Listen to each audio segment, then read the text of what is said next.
Намын Нэмсрэн гэдэг би геологч мэргэжилтэй 2014 онд Монгол Улсын их сургуулийг шатгах ашиглалтын геологч мэргэжлэр төгссөн. Одоо Эрдэс Монгол компани Түвшин эрчим хүчний группийн мэргэжилтнээр 2023 оны 2 сараас хойш ажиллаж байна. Эрдэс Монгол компани маань бол ерөөдөө уул уурхайн Монголын хамгийн том компани. Энэ компани нэг эдгэс болж байгаадаа маш их баяртай байна. Түвшин эрчим хүчний групп маань бол одоо стратеги төлөвлөгөөнд туссан 5 толгой болон Багнуурын уурхайг түшиглэн баригдаж буй паркын хөгжлийн төлөвлөгөөнүүд дээр эхнээс нь ахвалаад ажилласан. Тэгээд одоо жишээ нь хэд Багнуурын нүүрс спиралын зөв үйлдвэрийн ажлын даалгавар үндэслэл бүгдийг л Түвшин эрчим хүчний групп дээр суйрлаж хийгдсэн.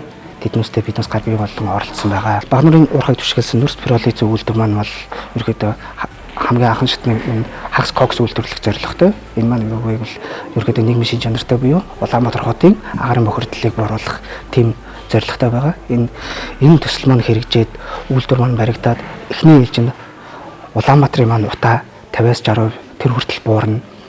Одоогийн нөхцөл байдлаас цаашдаа Багнуурын уурхай маань нэмэлт орлоготой уурхай маань бий даагаад цаашаа хөгжөөд явах боломжтой болно. Хамгийн сүүлд одоо хийж байгаа ажил нь бол Шивовогийн уурхайг түшиглэн цахилгаан станц барих буюу энийг биднээс 300 мегабит 100 мегабит сэргийгт эрчим хүчтэй хоссон гибрид цахилгаан станцын ажлын даалгаврыг боловсруулаад дуусаад одоо эрчим хүчний яамтайгаа хамтраад үндсэн концепцоо тодорхойлсон, гормын тооцооллоо хийцэн ажлын даалгавар боловсруулсан. Энэний хадагав биднээс тэзүг боловсруулахаар ажиллаж байна.